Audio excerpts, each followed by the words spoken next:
자, 오늘 함께 나눌 하나님 말씀은 신약성경 히브리서 2장을 보겠습니다.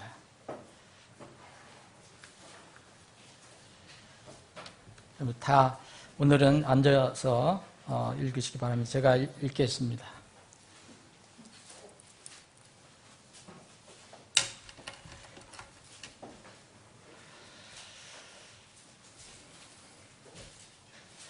(1절부터) (8절인데) 제가 이렇게 앞에 부분을 빠른 속도로 읽겠습니다. 여러분들 가지고 계신 성경 읽으시면 되겠습니다. 눈으로 읽으십시오.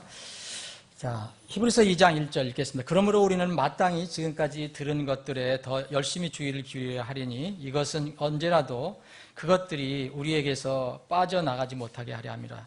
천사들을 통해 하신 말씀이 확고하였고 모든 범죄와 불순종이 정당한 보응의 대가를 받았거늘 우리가 이렇게 큰 구원을 소홀히 여기면 어찌 피할 수 있으리요.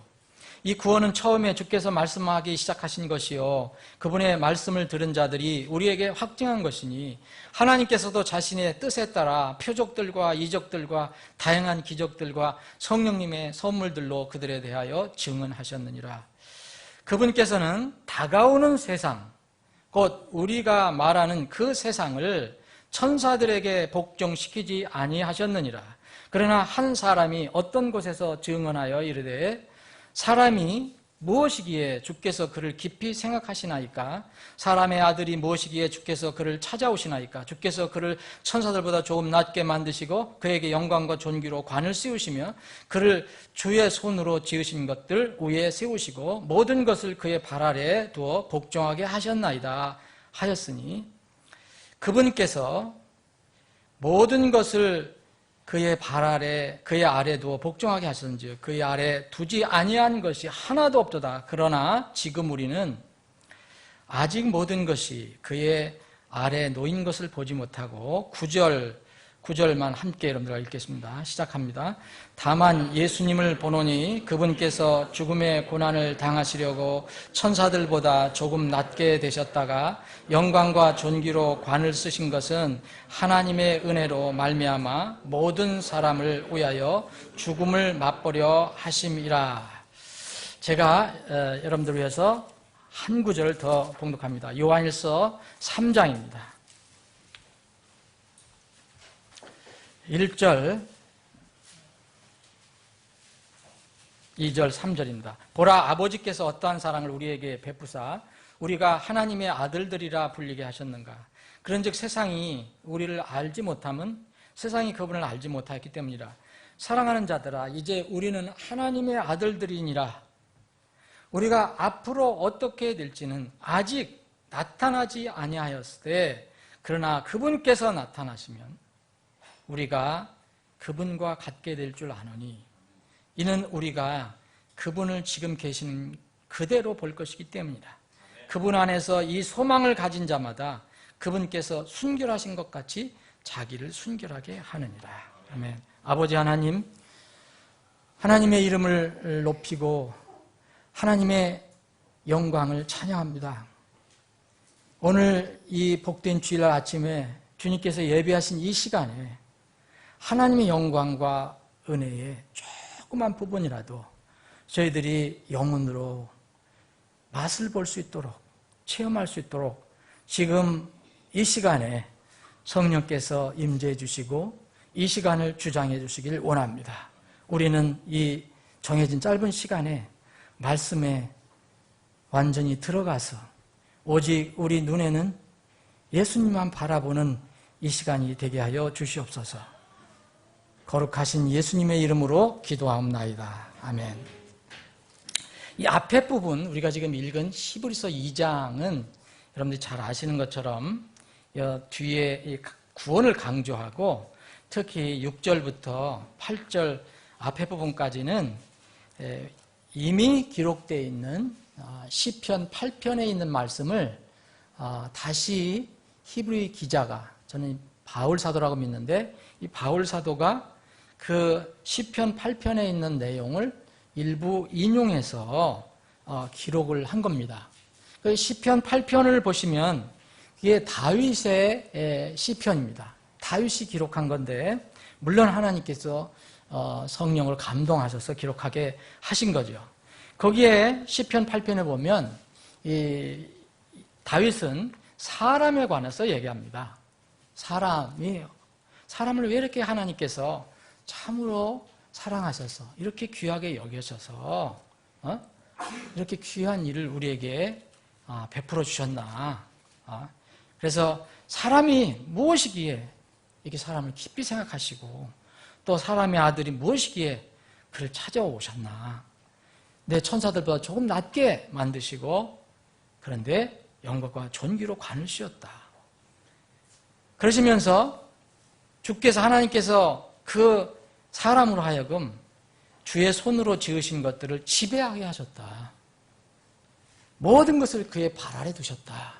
이렇게 하시면서 그 7절, 8절에 보면 이제 다른 피조물 얘기합니다. 양, 소, 들짐승, 공중의 날짐승, 바다의 물고기 이런 것들이 다 이 사람의 발 아래 이렇게 놓이게 했다. 지배하게 하셨다. 지배하게 하셨다. 이런 그래서 감사 찬양을 불린다. 이 사람이 도대체 무엇이길래 이렇게 하셨을까? 이런 그 시편인데 이 히브리서 기자는 이 시편 8편을 인용하면서 또 다른 계시를 여기다가 첨가합니다. 이것은 단순히 사람만을 얘기하는 게 아니라 사람의 아들로 오신 예수님을 우리에게 설명해 주고 있습니다. 그러면서 이 모든 피조물은 다 사람의 발 아래 두셨지만 지금 여러분들 사람이 모든 피조물 다 지배하잖아요. 동물 다 지배해요. 호랑이, 사자도 사람한테는 이길 수가 없습니다. 사람이 다 지배를 합니다.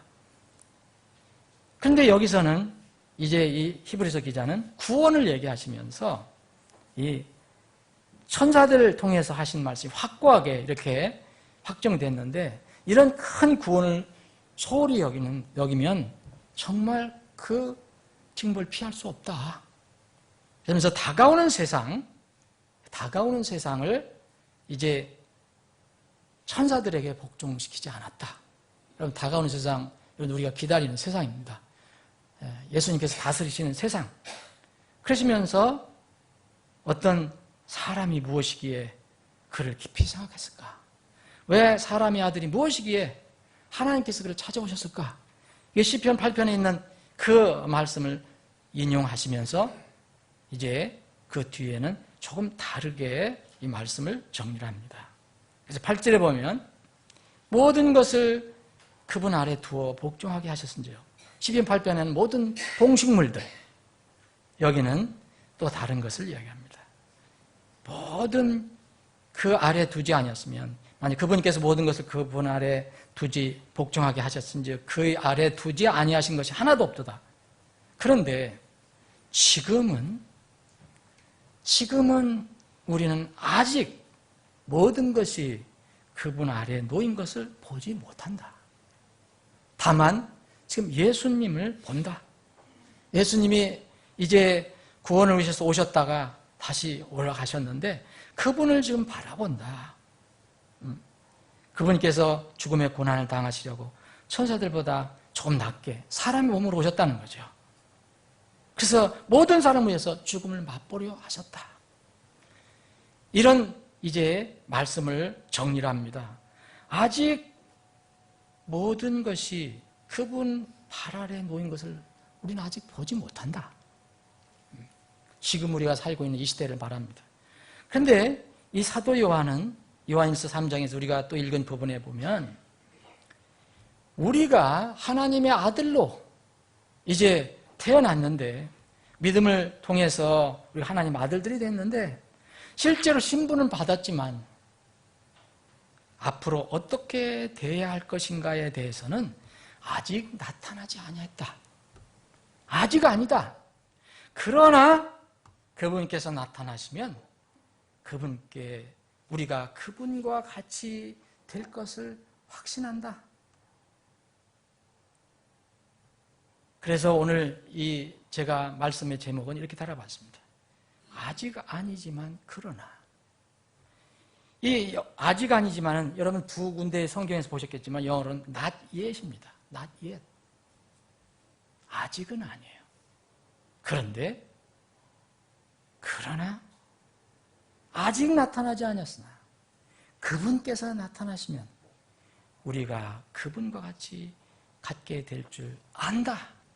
이렇게 사도 요한은 말하고 있습니다. 아버지 하나님, 오늘 우리에게 이 귀한 말씀을 주심을 감사합니다.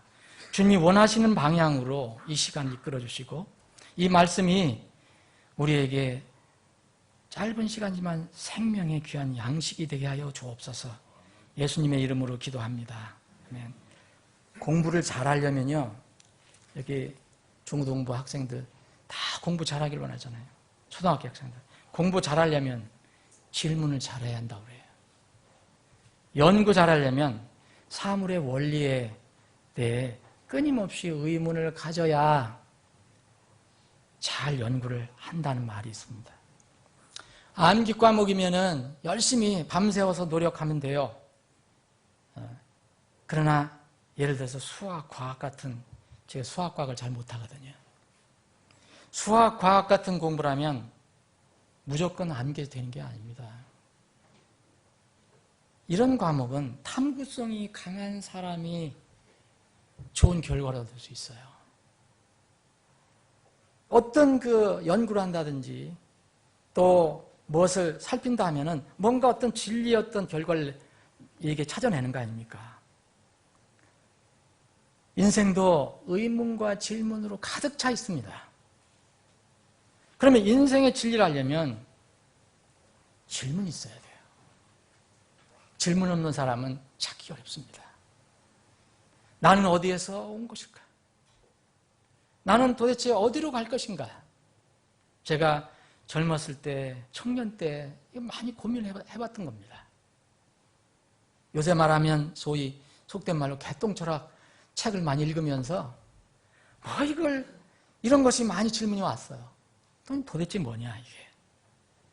왜 인생은 희로애락과 생로병사로 그냥 그 틀에 묻혀 있는가? 갇혀 있는가? 왜 이것을 벗어날 수 없는가? 그래서 이런 인생에 대해서 부단히 질문을 해야만 인생의 진리를 찾을 수 있는 길이 열립니다. 여러분들 자녀들이 여러분 공부해라 해서 안 돼요. 제가 공부 잘할 수 있는 방법을 알려드리면 제가 어떤 과목에 몇 과에서 몇 과까지 요거를 외워라. 그럼 몰라요, 저는. 그런 거 모르고 여러분들 자녀에게 왜 공부를 해야 되는 동기, 목적을 먼저 인식시켜줘야 돼요. 그렇게 하지 않으면 절대 공부 못합니다.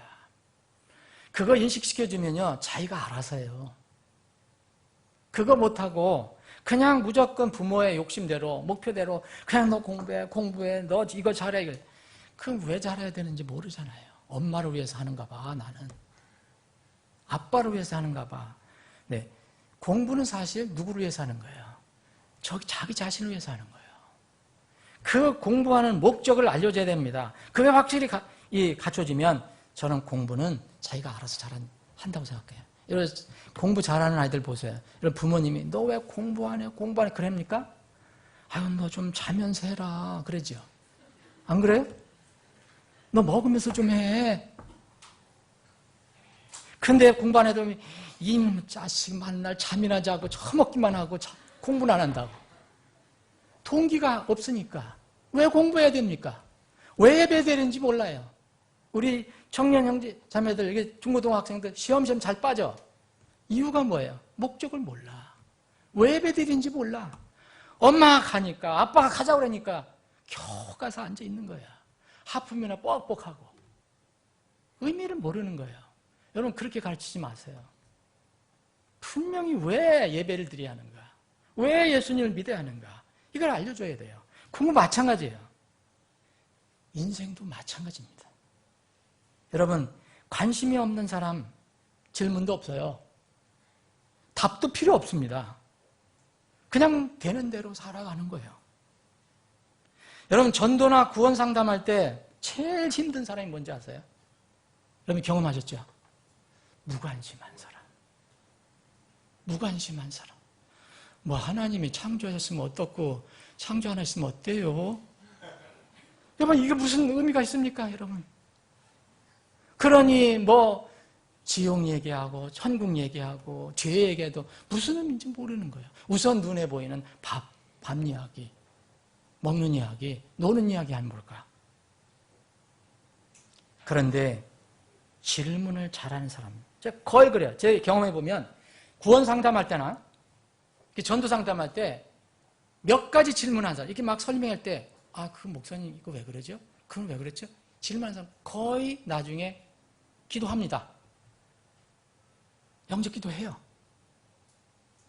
그런데 관심 없는 사람은 한번 생각해보죠.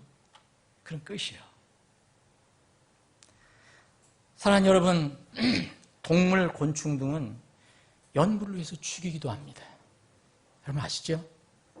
실험실에서 많이 죽어요. 애꿎은 생쥐들 많이 죽잖아요. 토끼도 죽고 심지어는 큰 동물도 죽어요. 죽이기도 하고 살리기도 하면서 거기에는 어떤 원리, 진리를 찾아내려고 합니다. 몸의 구조, 기능 등을 찾아냅니다. 그런데 인생은 그렇게 할 수가 없어요. 사람은 육만 있는 것이 아니기 때문에 그래요. 영혼이 있기 때문에 그렇게 할 수가 없어요. 몸의 원리는 우리가 찾아낼 수도 있어요. 근데 우리 눈에 보이지 않는 영혼의 원리는 찾아낼 수가 없어요. 죽은 사람 시체에 갖다 놓고 몸을 해부해서 의학적으로, 구조적으로 이게 뭐가 어떻고 기능이 어떻다 찾아낼 수 있어요. 여러분, 영혼은 실험할 수 있습니까? 연구실에서 연구할 수 있어요? 영혼은 물리적인 실험으로 어떤 사실이나 원리를 찾아낼 수 없어요. 세상에는 그래서 물리적인 것들과 영적인 것들이 항상 있습니다. 보이는 것과 보이지 않는 것들이 있다는 겁니다. 다시 한번 정리해드리면 물리적인 것을 알려면 연구와 실험을 하면 돼요. 그런데 영적인 것은 연구하고 실험해도 찾아낼 방법이 없어요. 죽은 뒤에 몸은 땅에 묻혀도 영혼은 몸을 떠나 어디로 떠나가는지 안 떠나가는지, 눈에 보이지 않는 영적인 세계가 있는지 없는지, 정말 죽은 뒤에 심판이 있는지 없는지, 천국이 있는지 없는지, 지옥이 있는지 없는지, 여러분 이거 실험실에서나 연구실에서 밤새워 연구한다고 여러분 결론 낼 수 있어요? 제가 생각하니까 딱 한 가지 방법은 있더라고요. 딱 한 가지 방법이 뭐냐면 죽어보면 돼요. 그래도 실험을 하지 마세요. 실험적으로 한번 죽으면 돼요. 그럼 영혼이 있는지 없는지, 다음 세상이 있는지 없는지. 그런데 일단 죽어버리면 어떤 사실을 죽은 뒤에 알아도 이미 정해진 운명을 다시 바꿀 수 없다는 것이, 이것이 인생의 딜레마입니다. 실제 나는 안 믿었는데 실제 죽어보니까 그 지옥이 있더라. 아이고, 죽어본 후에 내가 실제 지옥이 있으니까 다시 예수님 믿을래? 없으니까 아예 안 믿어도 되겠어. 이렇게 결정할 수 없다는 거예요. 육체의 호흡이 끝나면 다시 살아날 수 없고 죽은 뒤에는 기회가 전혀 주어지지 않기 때문입니다. 한 번 죽는 것은 사람들에게 정해진 것이요, 그 뒤에는 오직 심판만 있습니다. 여기에 인생의 문제가 있어요. 실험 연구하고 애쓰고 수고해서 그 결과를 보고 확인하고 믿고 싶은데 그렇게 할 방법이 없어요. 그래서 많은 사람들이 도박을 하는 거예요. 무슨 도박? 인생의 도박을 합니다. 그게 없겠지. 왜냐하면 다음 세상은 보이지도 않고 실험하고 연구해서 알 수 없기 때문에 도박을 하는 거예요. 인생에 대한 질문은 태고 쪽부터 있었습니다. 인생이 무엇이냐? 그러나 수많은 사람들이 수천 년 동안 질문하고 연구하고 애써봤지만 물리적인 방법으로는 결론을 내릴 수 없어요. 그러니까 각자 사람들마다 생각과 뜻을 다 피는 거예요. 그래서 소위 인생론은 너무 다양하고 너무 복잡해요. 사람마다 다 틀려요. 죽는다는 것은 아는데 그 다음에 방법은 다 틀려요. 이게 발전한 것이 인간의 종교입니다. 사람들이 어떤 질문을 받으면 대부분 이런 대답이 나옵니다. 이런 유형의 대답이 나와요. 예를 들어서 선생님, 죽은 뒤에 영원히 존재하는 다른 세상이 있다는 것을 믿으십니까? 천국과 지옥이 있다는 것을 믿으십니까? 이런 질문하면 대개 이렇게 5가지, 6가지 형태의 대답이 나와요. 웃기지 마시오. 그거 웃기는 소리입니다. 결코 없습니다. 영어로 말할 것도 never. 이런 대답하는 사람이 있어요. 제 손에 장을 지지지요. 죽어서는 여기 장 안 지져집니다. 두 번째, 그렇게 강하지는 않지만 그래도 아닙니다. 그거 없습니다. 이렇게 이야기하는 사람이 있어요.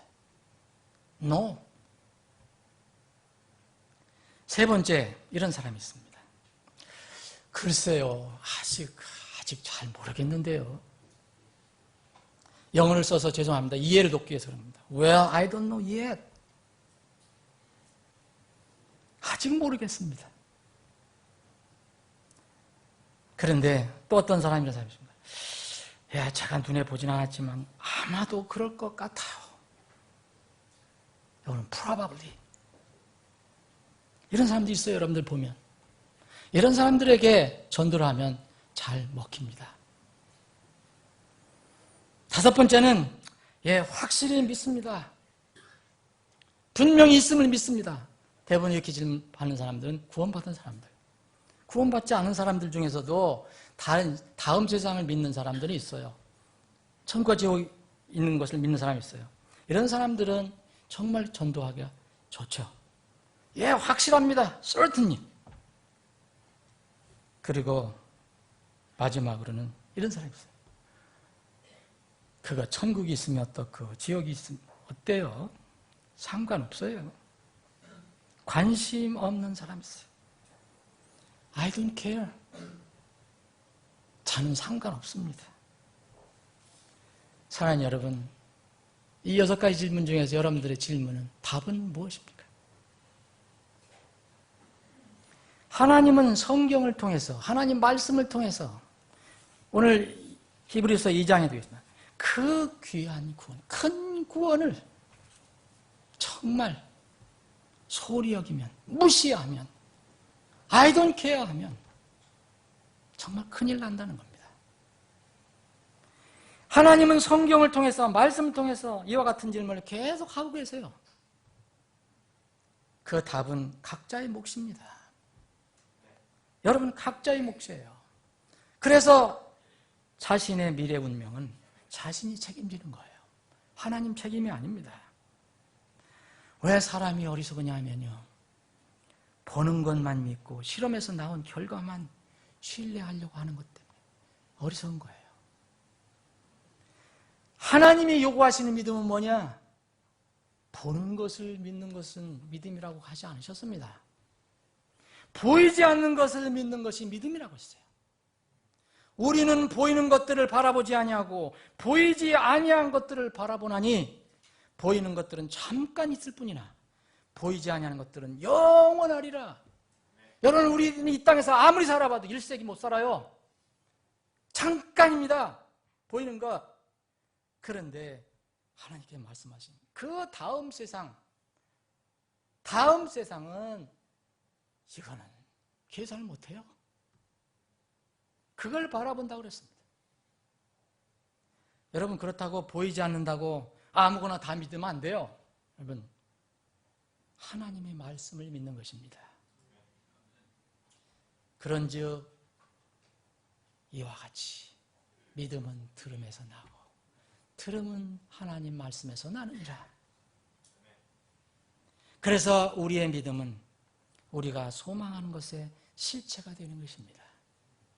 이제 믿음은 바라는 것도 실체요, 보이지 않는 것들의 증거다. 또 다른 질문을 한번 해보겠습니다. 하나님이 성경에 예언해 놓으신 그 날이 있어요. 그 날이 올 것이라는 것을 믿으십니까? 곧 그 날은 하나님께서 공의로 심판하실 세상의 끝이 올 것이라는 것, 그것을 믿으십니까? 라고 묻는다면 똑같이 아까 제가 말씀드린 6가지 유형이 나올 거예요. 뭐 다른 조금씩 달라도 여기 다 포함이 돼요. 결코 안 믿습니다. 없습니다. 그 날이 무슨 날이 있습니까? 아니라고 생각하는데요, 글쎄 아직 잘 모르겠습니다. 아마도 그 날이 있을 것 같은데요. 이제 확실히 그 날이 있으면 저는 믿습니다. 제 대답입니다. 여러분의 대답은 어떻습니까? 여러분 대답도 똑같습니까? 관심 없어요. 그 날이에요. 오지 않든 저는 상관없어요. 또 하나의 질문이 있습니다. 주님이 오신다면 우리가 더 이상 죽지 않고 썩지 않을 몸으로 변화되어서, 이건 믿음이 필요합니다. 우리의 주님과 같이 될 줄을 믿으십니까? 이런 질문을 하면 여러분의 대답은 무엇입니까? 오늘 이 사도 요한은 요한일서 3장에서 이렇게 대답합니다. 네버도 아니고 노도 아니고 I don't know yet도 아니고 아직도 모르겠는데요. 아마도 그럴 것 같다. 그것도 아닙니다. 관심 없습니다. 이건 더더욱 아닙니다. 뭐라 했습니까? 네, 확실히 믿습니다.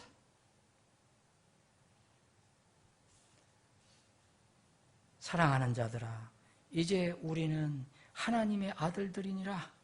우리가 앞으로 어떻게 될지는, 어떻게 될 것인지는 이게 된다는 거예요. 앞으로 된다는 겁니다. 이게 미래형입니다. 아직 나타나지 않았다는 거예요. 어떻게 된다는 것이 구체적인 것을 이렇게 모르지만 어떻게 될지 아닐지는 그걸 모른다는 게 아니라 우리가 어떻게 변화될 것인가, 이게 내가 미래형이기 때문에 그건 아직 나타나지 아니했다. not yet이다. 그러나 요거는 밭이 나옵니다. 그러나 확신한다. 그분께서 나타나시면, 예수님께서 재림하시면 우리가 이 편지를 받는 너희와 내가 예수님과 똑같게 될 줄 아노라. 뭐가 똑같게 돼? 우리가 예수님 믿는다는 말입니까? 예수님처럼 죽음을 이기고 부활하신 그 영원히 죽지 않으신 분, 죽음에서 일어나신 분처럼 우리도 죽지 않고 영원히 살 수 있는 몸과 혼을 갖게 된다. 이것을 확신한다는 것입니다. 그런데 이 사도 요한은 아직은 나타나지 않았다. 아직은 나타나지 않았다. 그러나 분명히 그렇게 될 것이다. 우리는 요 사이에 지금 살고 있어요. not yet과 but 사이에. 아직은 아닌데 그러나 확실히 될 것입니다. 요 사이에 우리는 살고 있습니다.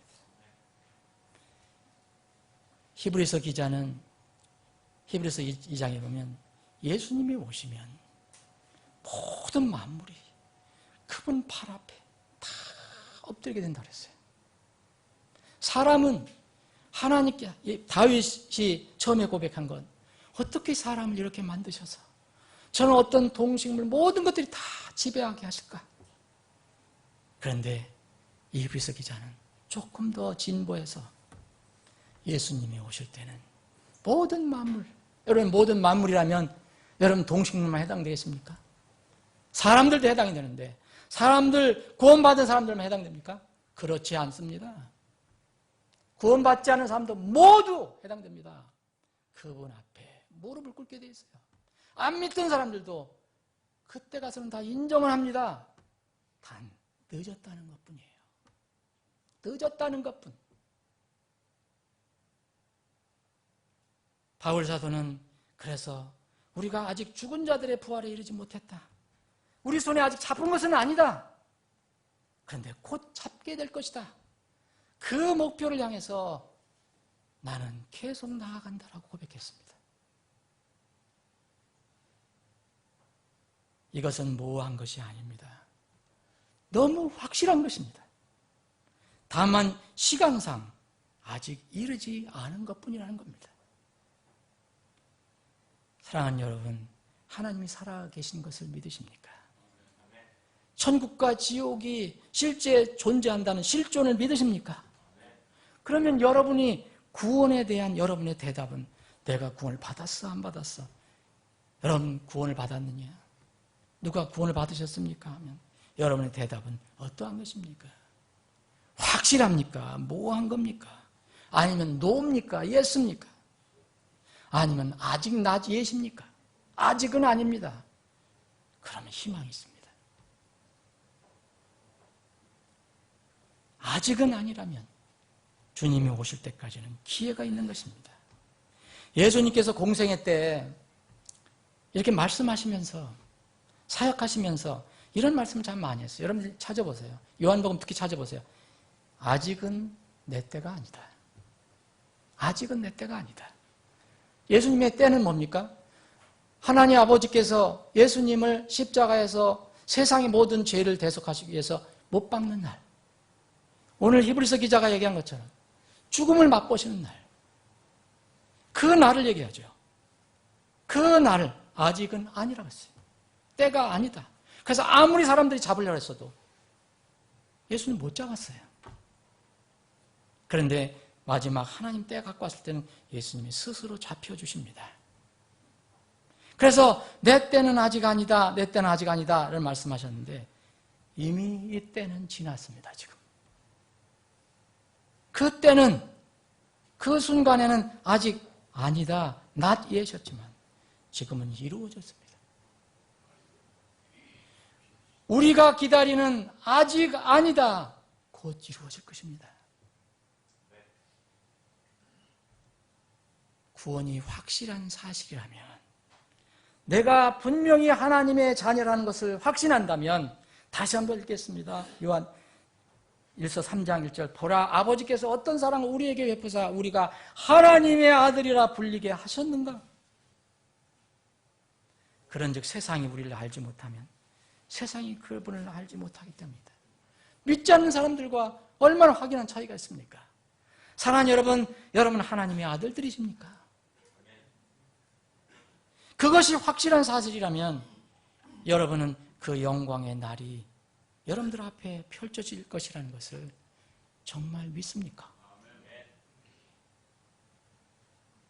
믿는다면 오늘 말씀에 하면 지금은 그날이 아니라는 거예요. 그날이 곧 다가옵니다. 그러면 우리는 무엇을 해야 합니까? 그날을 확신하면 끝까지 믿음의 경주를 해야 합니다. 그날을 소망하며 그날 뵙게 될 주님을 사모하며 끝까지 꾸준히 주님을 바라보며 걸어가는 믿음의 경주를 해야 합니다. 우리의 때는요, 아직 아니라고 했잖아요.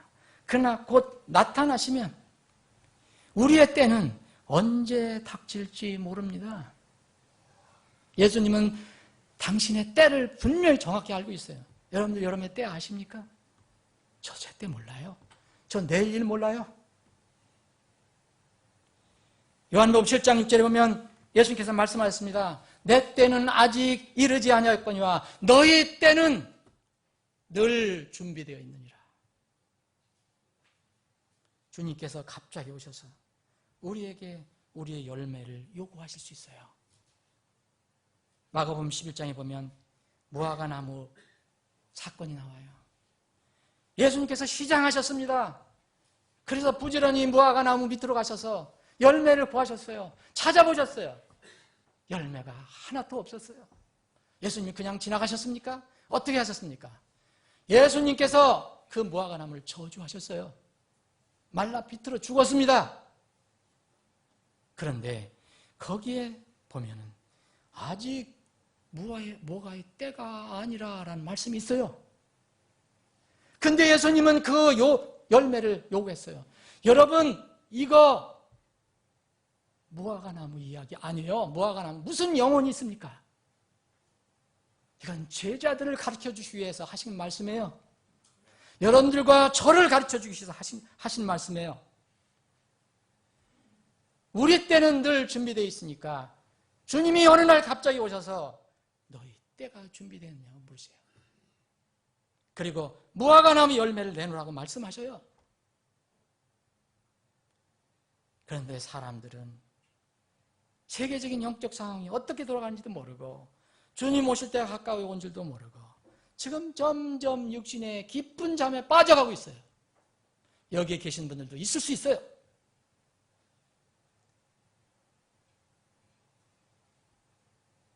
출애굽할 때 사건을 한번 기억해 보세요. 파라오는 이 이스라엘 백성을 놔줘야 돼요. 하나님이 결정하시면 그건 이루어지는 거예요. 파라오에게 놔줘라. 내 백성 놔줘라. 모세에게 계속 얘기해줘요. 말 안 듣습니다. 첫 번째 재앙 주고, 두 번째 재앙 주고, 세 번째 재앙. 그때마다 돌아서는 것 같고, 돌아서는 것 같고, 돌아서는 것 같지만, 일곱 번째 재앙 당하고 이제 여덟 번째 재앙이 나왔어요. 이제 남은 건 세 가지밖에 없어요. 여덟 번째 재앙, 메뚜기 재앙이 예고가 됐어요. 파라오에게. 온 이 나라에 가서 이 메뚜기가 때가 나와서 다 먹을 것이다. 농작물. 왕이 아직 고집을 피웁니다. 그랬더니 여기에 있는 그 신하들이 몸이 달아서 왕께서는 이집트가 멸망한 줄 이미 멸망에 된 줄 모르십니까? 아직도 알지 못하시나이까? 이렇게 이야기를 합니다.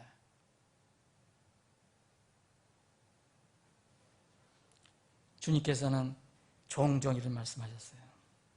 너희가 아직도 깨닫지 못하느냐? 너희가 아직도 깨닫지 못하느냐?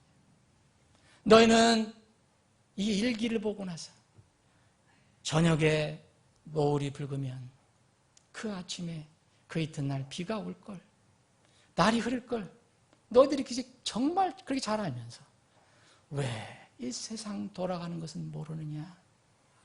너희들 왜 깨닫지 못하느냐? 주님이 그런 말씀하셨어요. 시대의 표적들을 왜 분별하지 못하느냐? 세상을 심판하시기 위해서 곧 오실 우리 왕 그리스도 예수 그리스도를 맞을 준비할 때입니다. 그날 반드시 옵니다. 여러분, 소설이 아닙니다. 영화가 아닙니다. 그날 반드시 옵니다. 다시 한번 읽겠습니다. 사랑하는 자들아, 이제 우리는 하나님의 아들들이니라.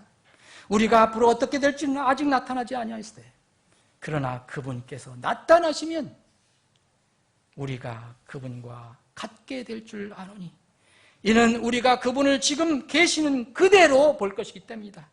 여러분, 그분을 만날 수 있단 말입니다. 그러면 그분 안에서 이 소망을 가진 자마다 어떻게 살아야 합니까? 그분께서 순결하신 것까지 자기를 순결하게 하느니라. 그날을 기다리며 하늘에 꽂혀있는 그 표대를 향해서 하나님께서 준비하신 그 상의 표대를 향해서 중단 없이 나아갑니다. 이것이 우리에게 해야 할 일입니다. 다 같이 기도하시겠습니다.